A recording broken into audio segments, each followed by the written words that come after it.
Hi everyone, कैसे हैं सभी।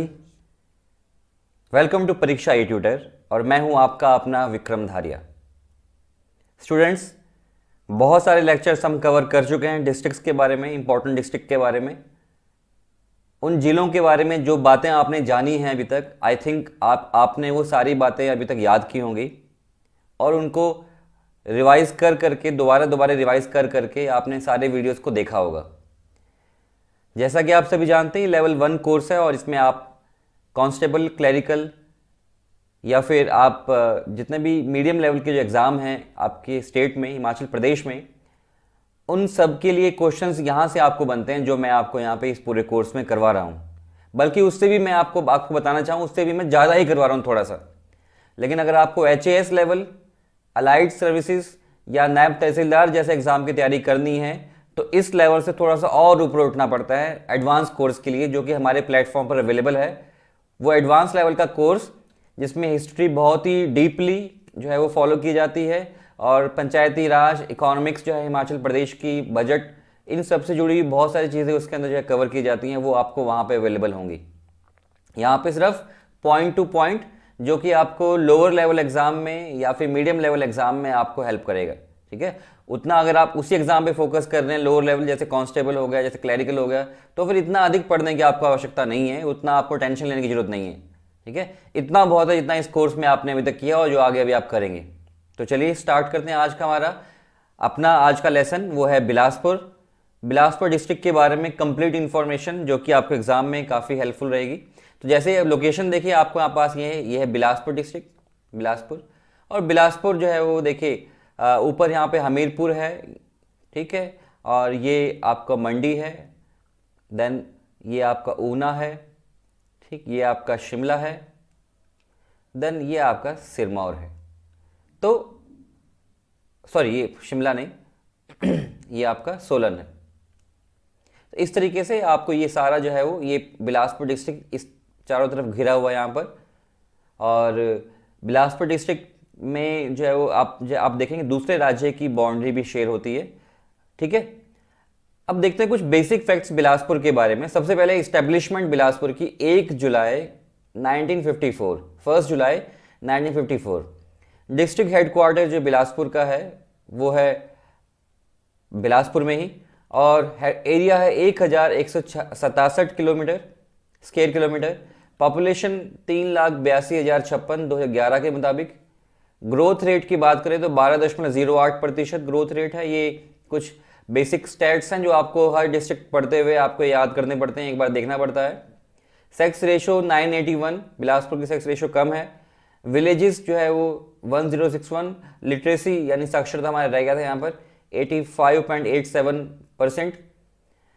ग्राम पंचायत की बात करें स्टूडेंट्स तो वो है 151, और डेवलपमेंट ब्लॉक्स या विकास खंड हैं 3 बिलासपुर में, ठीक है। बिलासपुर की लोकेशन देख लेते हैं एक बार हम। लोकेशन को जैसे मैंने आपको पहले बताया, इसको बोलते हैं कार्टोग्राफी। अगेन मैं आपको यहाँ लिख रहा हूँ कार्टोग्राफी, नक्शा नवीसी। सो साउथ वेस्टर्न डिस्ट्रिक्ट है हिमाचल प्रदेश का, साउथ और वेस्ट साइड में, जिसके नॉर्थ में हमीरपुर और मंडी है, ठीक है, बिलासपुर के। ये देखिए ये हमीरपुर है, ये हमीरपुर हो गया, ये आपको मंडी हो गया नॉर्थ में। तो नॉर्थ में देखिए पूरे नॉर्थ में हमीरपुर, मंडी यहाँ पे लोकेटेड है। वेस्ट में पंजाब है, वेस्टर्न रीजन में पंजाब रीजन देखिए, और ईस्ट में मंडी और सोलन। ईस्ट में आपको जो है वो अगर हम बात करें सोलन ईस्टर्न पार्ट में, ठीक है, ये मंडी भी है ईस्ट पार्ट में और सोलन भी ईस्ट पार्ट में, देखिए कवर कर रहा है इस तरह। सोलन साउथ में भी अगर हम कहें तो वो साउथ में भी सोलन हमारे पास यहाँ पे है, सोलन का कुछ पार्ट वो साउथ में भी है, ठीक है। तो इस तरह से ये लोकेशन है आपको बिलासपुर की। कुछ इंपॉर्टेंट माउंटेन रेंजेस हम देखते हैं यहाँ पर। इस क्षेत्र को हम प्राचीन समय से 7 माउंटेन या 7 जो है वो पहाड़ों का क्षेत्र कहा करते थे, जिसका नाम था सतधार कहलूर। आपको याद होगा, मैंने आपको बताया था पहले, या आने वाले लेसन्स में हम हो सकता है बिलासपुर को नाम इस नाम से पढ़े, किस नाम से, कहलूर के नाम से पढ़ें। तो कहलूर के शासक, ठीक है, और नालागढ़ जो कि सोलन में आता है, नालागढ़ को उस समय बोलते थे हंडूर के शासक, दोनों के बीच में क्या क्या जो है वो गतिविधियां हुई, ये हम आने वाले लेसन्स में करने वाले हैं। और आपने कर ही लिया होगा अभी तक, कुछ तो पार्ट आपने कर ही लिया होगा। तो नैना देवी माउंटेन्स यहाँ पे है, नैना देवी टेम्पल लोकेटेड है उसके ऊपर। कोट कैलूर किला है वहाँ पर, और फतेहपुर फोर्ट भी वहीं पर है, फतेहपुर का किला भी वहीं पर स्थित है। कोट धार या माउंटेन पे बछरेटू फोर्ट है, एक बहुत ही फेमस बछरेटू फोर्ट, याद रखिएगा। बछरेटू फोर्ट कहाँ लोकेटेड है? कोट धार में, यानी बिलासपुर में। क्लियर। झंझियार धार, गुग्गा गेड़वी और भडोली देवी टेम्पल भी यहीं पर लोकेटेड है, झंझियार धार में। त्यूण धार, त्यूण फोर्ट वहाँ पर है, सरयून फोर्ट है यहाँ पर, ठीक है। नौरंग फोर्ट है वहाँ पर, पीर बयानू टेम्पल भी वहीं पर स्थित है। तो ये कुछ बेसिक जो है वो नॉलेज है जो कि आपको बार बार याद करने से जो है वो आपको बार बार रिवाइज करने से याद होंगी, ठीक है। और आप में से जो स्टूडेंट बिलासपुर हैं, तो बिलासपुर के आप जानते हैं स्टूडेंट्स कि आप ये सारी जो लोकेशंस हैं ये आपने सुनी होंगी, या आप ऑब्वियसली यहाँ पे गए भी होंगे इन सभी लोकेशन में। नैना देवी टेम्पल तो ऑब्वियसली बहुत सारे लोग गए होंगे, आपने वो देखा होगा नैना देवी टेम्पल, ठीक है। आगे बढ़ते हैं। इसके बाद हमारे पास माउंटेन में बंदाला धार, 17 किलोमीटर लंबी एक जो है माउंटेन रेंज है। ऐसी रतनपुर धार है, देखिए, जिस पर रतनपुर फोर्ट जो है वो लोकेटेड है। Ratanpur fort is situated on this mountain. यहाँ पे देखिए डेविड डॉक्टर लोनी जो कि एक अंग्रेज अधिकारी हैं, उन्होंने गुरका चीफ अमर सिंह थापा को हराया, ठीक है, इस जो है लोकेशन पर। बहादुरपुर धार है, यहाँ पे एक हाईएस्ट पॉइंट बहादुरपुर धार का बिलासपुर में है, और बिलासपुर का किला वहाँ पे लोकेटेड है। तो बहादुरपुर जो धार है ये माउंटेन रेंज, इसके ऊपर बिलासपुर का हाईएस्ट जो है वो लोकेशन मौजूद है, जहाँ पर बिलासपुर किला भी है। बिलासपुर फोर्ट जो है वो असल में वहाँ के राजा विजय चंद का गर्मियों का निवास स्थान था, ग्रीष्मकालीन निवास स्थान था बहादुरपुर का किला, ठीक, क्लियर। सतलुज रिवर की बात करें स्टूडेंट, तो सतलुज रिवर एंटर होती है बिलासपुर में कसौल से। तो बहुत ही कसौल देखिए अपने आप में एक लोकेशन है अच्छी। Sutlej river enters Bilaspur from Kasol, और बिलासपुर में बाहर निकलती है नैला विलेज और पंजाब में प्रवेश कर जाती है। It leaves Bilaspur at Naila village. तो ये देखिए ये छोटी छोटी इंफॉर्मेशन आपके लिए आपको एग्जाम में क्वेश्चन बनकर आएंगी कि सतलुज रिवर बिलासपुर में कहाँ से प्रवेश करती है, तो आपका आंसर है कसौल क्षेत्र से प्रवेश करती है। निकलती कहाँ से है? नैला गांव से निकलती है और पंजाब में प्रवेश करती है। अली खड, गंभर खड, खड का मतलब है कि यहाँ पे छोटी रिवुलेट्स या फिर आप कह सकते हैं ट्रिब्यूटरीज। अली खड, गांबर खड, सीर खड, ये मेजर ट्रिब्यूटरीज हैं सतलुज की, प्रमुख जो है वो सहायक नदियां हैं। सीर खड ये बिगेस्ट ट्रिब्यूटरी है सतलुज की बिलासपुर में, सीर खड बिगेस्ट। और सीर खड जो बिलासपुर में एंटर करती है वो हटवार लोकेशन से एंटर करती है और सतलुज में सेरी नामक स्थान पर मिलती है या सेरी नामक स्थान पर मिलती है।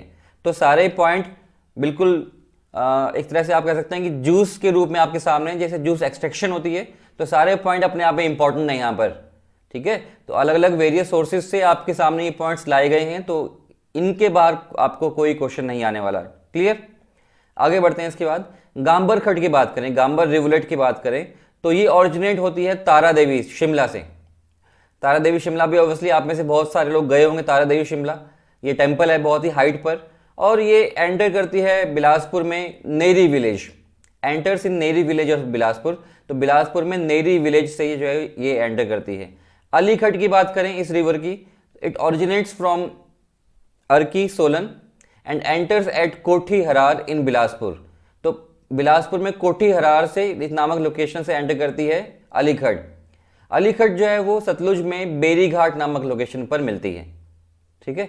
तो मतलब जैसे ये नदी जा रही है देखिए बड़ी, तो छोटी कोई रिवर जो है वो उससे कोई रिवुलेट उसकी मिलेगी, तो रिवर जब मिलेगी तो उस जो जिस लोकेशन में मिलेगी उसको हम बोलते हैं कॉन्फ्लुएंस पॉइंट या फिर मीटिंग पॉइंट।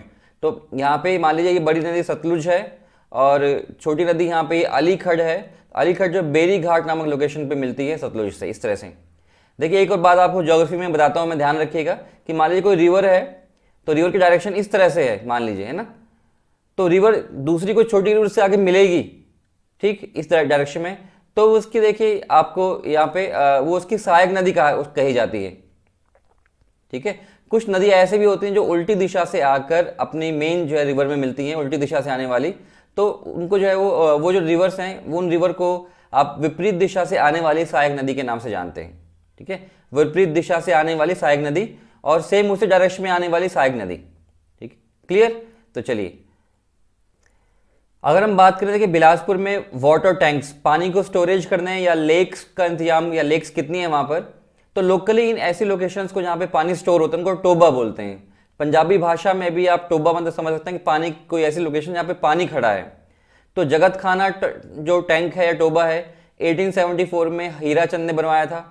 स्वारघाट टैंक 1874 में उन्होंने, वो भी किंग हीराचंद ने बनवाया था। ठीक है, संघवाना टैंक वो विजयचंद जी ने बनवाया था। इसके अलावा दूसरे टैंक्स यहाँ पे कसौल में, जमथल में, रिवालसर में, नैना देवी में वो जो टोबा है वो लोकेटेड है। पानी की स्टोरेज, क्योंकि पानी बहुत ही इंपॉर्टेंट है पहाड़ों में स्टोर करना, पानी की बहुत प्रॉब्लम होती है पहाड़ों में स्टोर करने को लेकर, तो इसलिए ये बात ध्यान रखिएगा। आगे बढ़ते हैं। इसके बाद देखिए भाखड़ा डैम। ये भाखड़ा डैम तो सभी लोग जानते हैं, आप भी जानते होंगे। Gobind Sagar lake is the biggest man-made lake situated near Sutlej. Bhakra dam is constructed on this. तो गोविंद सागर लेक के ऊपर ये भाखड़ा डैम जो है लोकेटेड है और सतलुज पानी का रिवर जो है वो इसके अंदर स्टोर किया जाता है। इसका एरिया है 168 स्क्वायर किलोमीटर। देखिए आप अंदाजा लगा सकते हैं कि पूरा ये एरिया है सारा और कैसे डैम यहाँ बनाया गया है, ये पूरा रीजन। ठीक है, तो डैम के आसपास से ये जो है वाटर गेट्स, फ्लड गेट्स यहाँ पे ओपन किए गए हैं।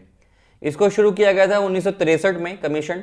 इसके कुछ बुरे प्रभाव भी पड़े, हर डैम के पड़ते हैं, कि 256 गांव के लोगों को बाढ़ की आशंका के दृष्टिकोण से जो है वो उस समय जो है वो बाढ़ में बह गए थे। बाद में उनको जो है वो अलग अलग रीजन्स में शिफ्ट किया गया। ये तो बिलासपुर के कुछ ज्योग्राफी के बारे में। हम आते हैं हिस्ट्री पर, वेरी वेरी इंपॉर्टेंट हिस्ट्री। देखिए बिलासपुर की अगर हम यहाँ पे देखें तो Bilaspur, the establishment of Kahlur state is described in various sources as followers. मतलब कि कैलूर राज्य के बारे में, उसकी स्थापना के बारे में अलग अलग सोर्सेज से हमें अलग अलग जानकारी प्राप्त होती है। वो कौन कौन से सोर्सेज हैं? नंबर 1, बुक का नाम है बिलासपुर पास्ट एंड प्रेजेंट, इस बुक से पता चलता है। नंबर 2, बिलासपुर गैजेटियर, जो अंग्रेजों ने लिखी, गैजेटियर। चंद्रवंश विलास और शशि वंश विनोद, ये सारी इंपॉर्टेंट सोर्सेज हैं जिससे हमें बिलासपुर के बारे में पता चलता है। ठीक है, तो ये देखिए इनके बारे में देखिए। All these books mentions about the establishment of Kahlur by Birchand in 697। तो तीनों में कॉमन बात सामने ये आती है कि 697 एडी में बीरचंद ने बिलासपुर नगर की स्थापना की, या बिलासपुर, आप जो है वो डिस्ट्रिक्ट तो आज फॉर्म हुआ ऑब्वियसली, तो बिलासपुर शहर की स्थापना की। वैसे देखिए हिस्ट्री में एक और सोर्स है जिसको हम बोलते हैं history of Punjab hill states. तो ये अलग से एक बुक है, history of Punjab hill states, जो कि बिलासपुर की एस्टेब्लिशमेंट को 900 एडी के आसपास जो है वो बताता है। खैर, जो मोस्ट जो है वो ज़्यादा समर्थित जो पॉइंट होता है हिस्ट्री में, हम उसको मानते हैं, तो 697 को हमने यहाँ पे कंसिडर करना है। जो बीरचंद थे राजा, he belongs to Rajput family from Chanderi MP. तो चंदेरी मध्य प्रदेश के बीरचंद उस परिवार से संबंधित थे जिन्होंने लोकल जो है वो रुहन ठाकुर को हराया और कोट कुटलेहर किले की स्थापना की। वहाँ पे एक लोकल देखिए एक जो व्यक्ति थे नैना गुज्जर, तो मतलब शेफर्ड थे एक, वो चराते थे मतलब गाय वगैरह। तो उन्होंने, उनको कुछ जो है वो रोशनी दिखी, उस रोशनी को दिखने के बाद नैना गुज्जर जो है वो भाग के राजा जी के पास गए। उन्होंने कहा कि इस जगह पर जो है वो मुझे एक दिव्य दृष्टि प्राप्त हुई है और यहाँ पर आके आपको मंदिर बनाना है। अब ऐसा जो है उस जो है वो घोषणा में, उस आकाशवाणी में ऐसा कहा गया। तो बीरचंद ने इस बात सुनी तो काफ़ी प्रभावित हुए वो यहाँ पर, तो उन्होंने नैना देवी टेम्पल की स्थापना वहाँ पे कर दी और वहाँ पे उसको अपनी राजधानी भी बनाया। वैसे देखिए आपको नैना देवी के बारे में आपको एक उसका आध्यात्मिक रूप भी है। ऐसा कहा जाता है कि माता सती के जो नयन है, नयन मतलब आईज, वो यहाँ पे जो है गिर गए थे, इस वजह से यहाँ पे नैना देवी टेम्पल भी फॉर्म किया गया। ठीक है, वो भी आपको यहाँ पे लिखा गया है। It is also believe that at Naina Devi the eyes of माता सती फेल। ये बताऊंगा कांगड़ा में आपको कि किस तरह से जो है ये हुआ था। काहल चंद उसके बाद नेक्स्ट किंग है, वो बहुत अच्छे शासक थे। He was a very great ruler. उनके बेटे अजय चंद, उन्होंने हंडूर प्रोविंस की स्थापना की, जो कि जिसको आज हम नालागढ़ के नाम से जानते हैं। मेघचंद उसके बाद आए, बहुत ही ऑप्रेसिव रूलर थे।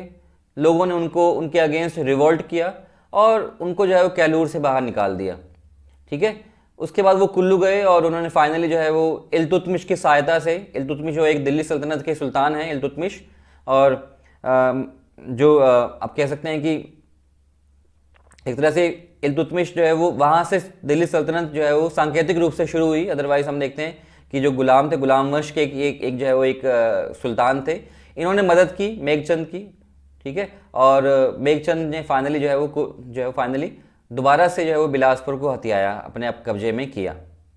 ठीक है, आगे उसके बाद देखिए नेक्स्ट चलते हैं अभिसन चंद। अभिसर चंद ये सिकंदर लोधी के कंटेम्प्रेरी थे, सिकंदर लोधी, लोधी वंश के, और इन्होंने ततार खान को भी डिफीट किया, जो उस समय बहुत मतलब जाने माने गवर्नर थे वहाँ के। उनके जो है उनको डिफीट किया ततार खान को। ततार खान के बेटे ने अभिसन चंद और उनके बेटे सुंदर चंद, बाद में उनकी दोनों की मिलकर हत्या की। देन बने उसके बाद ज्ञानचंद 1570 ईस्वी में।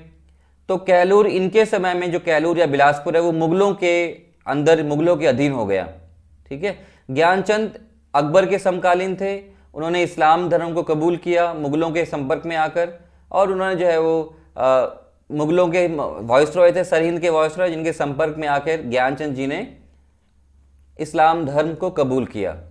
वैसे ज्ञानचंद की जो कब्र है, the tomb of Gyanchand, it is located at Kiratpur, Punjab. तो पंजाब में कीर्तपुर, ये हिमाचल के राजा हैं बिलासपुर के, बिलासपुर के किंग हैं, और पंजाब कीर्तपुर में उनकी जो है वो कब्र है। ज्ञानचंद के 3 बेटे थे, देखिए, राम, भीम और बिकचंद। तो राम, भीम और बिकचंद। बिकचंद देखिए यहाँ पे, जिन्होंने राजधानी 1600 ईस्वी में शिफ्ट की नैना देवी से सुनहानी। कल्याणचंद जो थे यहाँ पर, कल्याणचंद देखिए यहाँ पे, कल्याणचंद उसके बाद राजा बने, जिन्होंने किला बनाया। He built a fort at the border of Handur. तो जहाँ पे जैसे ये मतलब ये हंडूर का, ये हंडूर है, और ये आपको जो है वो बिलासपुर यानी कहलूर है। तो बिल्कुल हंडूर के राजा इन्होंने, कल्याणचंद ने बिल्कुल बॉर्डर पे अपना किला बनाया, जिससे बिलासपुर या कहलूर के राजा को जो है तकलीफ हुई। तो वही देखिए यहाँ पे कि the construction of fort resulted in the battle between Kalyanchand and Handur king. तो कल्याणचंद जो थे, बिलासपुर के राजा कल्याणचंद, और हंडूर के राजा जो थे, उन दोनों के बीच में इसकी वजह से जो युद्ध हुआ, जिसको इस पूरे इंसिडेंट को हम कल्याणचंद की द्वारी इंसिडेंट के नाम से जानते हैं। It is also remembered as Kalyanchand की द्वारी इंसिडेंट। इसके बारे में मैं आपको डीप में बताने वाला हूँ। उसके बाद बने दीपचंद। 1654 ईस्वी में हम देखते हैं कि जिन्होंने राजधानी शिफ्ट की अपनी सुनहानी से बिलासपुर, जिसको आजकल हम बिलासपुर के नाम से जानते हैं। दीपचंद ने बिलासपुर नगर की स्थापना की 1654 ईस्वी में। वेरी वेरी इंपॉर्टेंट, यहाँ पे मार्क कीजिए इंपॉर्टेंट स्टूडेंट्स।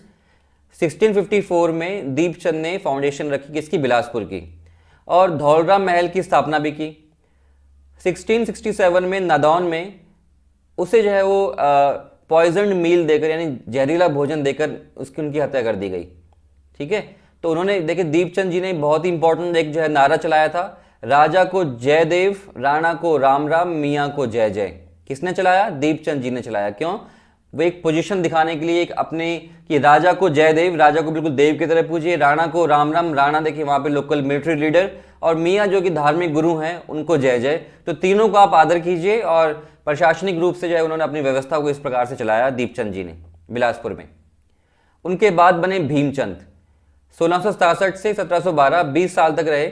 20 साल तक इन्होंने जो है गुरु गोविंद सिंह जी के साथ जो है वो युद्धों में जो है वो लीन रहे। वो युद्ध धीरे धीरे करके जो है वो मतलब कुछ समय के अंतराल के बाद भीमचंद गुरु गोविंद सिंह जी के साथ उलझे रहे युद्ध के लिए।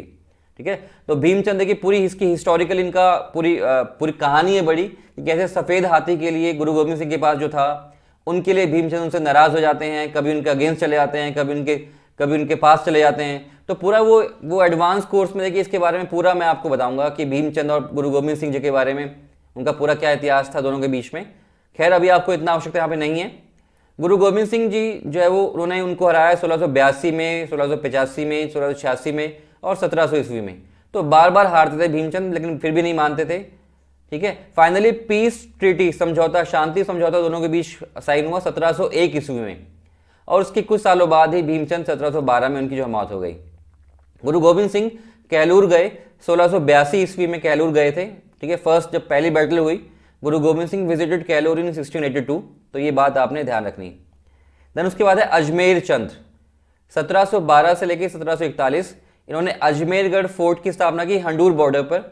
देवी चंद 1741 से 78, ये नादिर शाह के कंटेम्प्रेरी थे, नादिर शाह के समकालीन थे। देवी चंद जो थे इन्होंने गजे सिंह हंडूरिया को अपना किंग बनाया हंडूर का। ठीक है। और हंडूर का जो राजा थे मानचंद और उनके बेटे की, उनकी जो है वो डेथ हो गई थी। तो देवी चंद जो है वो खुद वहाँ राजा बनने की बजाय दूसरे मतलब पड़ोसी राज्य में उन्होंने वहाँ गजय सिंह हंडूरिया को वहाँ का साम्राज्य सौंप दिया, उसको हड़पा नहीं मतलब। तो ये इंपॉर्टेंट बात है यहाँ पे। महानचंद उसके बाद कि बिलासपुर के 1778 से लेकर 1824 तक इनका लॉन्गेस्ट टेन्यूर है as a Bilaspur, as a king of Bilaspur. तो महान चंद नाम से क्लियर है, महान मतलब बिग, और यानी कि बिगेस्ट टेन्योर 1778 से लेकर 1824 तक महान चंद का टेन्योर है। अब देखिए महानचंद के समय में रामू वजीर एक बहुत इंपॉर्टेंट जो है वो व्यक्ति थे, वजीर थे, जिन्होंने प्रशासन पूरी तरह से संभाल रखा था। अब होता है यहाँ पे देखिए संसार चंद का अटैक बिलासपुर पे, कौन सी ईयर में? 1795 में। और छत्तीपुर फोर्ट की स्थापना झंझार धार में वो करते हैं। 1805 में गुरखों ने संसार चंद को हराया और 1805 से 14 तक बिलासपुर को जो है वो पे शासन किया, रूल किया। अमर सिंह जो थापा थे, फाइनली जो गुरखा जो किंग थे अमर सिंह थापा, उनको डिफीट किया ब्रिटिश जनरल डेविड ऑक्टरलोनी ने रतनपुर फोर्ट में। और 6 मार्च 1815 में हम यहाँ देखते हैं कि ब्रिटिशर्स ने फाइनली जो है वो बिलासपुर को ऑक्यूपाई कर लिया। उसके बाद खड़क चंद को राजा बनाया 1824 से 39 तक। और खड़क चंद के एरा को बिलासपुर के इतिहास का ब्लैक एरा या काला अध्याय या काला जो है वो काल के नाम से जानते बिलासपुर में, उनके प्रशासनिक दृष्टिकोण और उनके जो है वो रवैये को लेकर। हीराचंद की बात करें उसके बाद, हीराचंद का समयकाल बिलासपुर के लिए है गोल्डन एरा। तो देखिए 2 क्वेश्चन बनते हैं स्टूडेंट्स, एक तो एक ब्लैक एरा खड़क चंद के समय और एक गोल्डन एरा आपको हुआ हीराचंद के समय। तो हीरा गोल्डन क्लियर है ना। खड़क चंद, तो खड़क मतलब कि कुछ यहाँ पे चीज जो है वो कोई बुरी है, खड़क रही है मतलब खटक रही है, तो ब्लैक एरा हो गया है ना। हीरा मतलब गोल्डन। तो इस तरह से लिंक करके आप दोनों राजाओं के बारे में आप याद कर सकते हैं। इन्होंने अंग्रेजों की मदद की 1857 रिवॉल्ट में और फाइनली 1882 में माहौली में जो है वो इनकी डेथ हो गई। देन उनके बाद बने अमरचंद 1883 से 1888 तक। झुग्गा रिवॉल्ट इनके समय में काफी हुआ। झुग्गा रिवॉल्ट के बारे में हम हिस्ट्री के जो एक्सप्लेन जो है वो लेसन्स हैं, डीप जो लेसन्स हैं उसमें हम पढ़ेंगे। और उन्होंने देखिए सारे जो रिकॉर्ड्स है वो लिखने के लिए देवनागरी स्क्रिप्ट में लिखने के लिए ऑर्डर कर दिए। विजयचंद 88 से 1928 तक रंगपुर महल की स्थापना की और उन्होंने जो है जुडिशियल स्टैम्प्स को जो है वो कोर्ट फीस के रूप में इस्तेमाल करना भी शुरू किया। विजयचंद ने वाटर सप्लाई और अंग्रेजों को फर्स्ट वर्ल्ड वॉर में भी में मदद की। विजयचंद ये काफी इंपॉर्टेंट नाम है। उनके बाद आते हैं हम आनंद चंद पर। 1928 से लेकर 1948 तक ये महात्मा गांधी के जो है फॉलोवर थे, डेसिपल थे, उनके शिष्य थे और ये लास्ट रूलर भी थे बिलासपुर के, वेरी वेरी इंपॉर्टेंट आनंद चंद। 9 अक्टूबर 1948 को बिलासपुर को सी कैटेगरी का स्टेट बना दिया गया और आनंद चंद को उसके पहले चीफ कमिश्नर बनाया गया 12 अक्टूबर को। ठीक है। फाइनली 2 अक्टूबर 1949 को श्रीचंद छाबड़ा जो थे उनको सेकंड चीफ कमिश्नर बनाया गया वहां का। और 1 जुलाई 1954 को बिलासपुर जो है वो मर्ज हो गया 5वें डिस्ट्रिक्ट के रूप में हिमाचल प्रदेश में। और जो आनंद चंद जो राजा है यहाँ पर, इन राजा को मेंबर ऑफ पार्लियामेंट जो है वो चुना गया अनअपोज्ड, ठीक है, निर्विरोध, कि इन्होंने किसी भी दूसरे जो है वो व्यक्ति ने उनका विरोध नहीं किया और वो एमपी के रूप में जो है वो संसद में चले गए। क्लियर। तो ये तो था आपको बिलासपुर के बारे में ब्रीफ में। तो नेक्स्ट लेसन में हम पढ़ेंगे बच्चों ऊना के बारे में। ऊना के बारे में पूरी इंफॉर्मेशन, ये भी एक छोटा सा डिस्ट्रिक्ट है, इसकी ज़्यादा इंफॉर्मेशन, ज़्यादा क्वेश्चन यहाँ से नहीं आते हैं, लेकिन फिर भी हम इसको जो है कवर करेंगे। नेक्स्ट लेसन में फिर मिलते हैं। पढ़ते रहिए, बढ़ते रहिए। Thank you so much.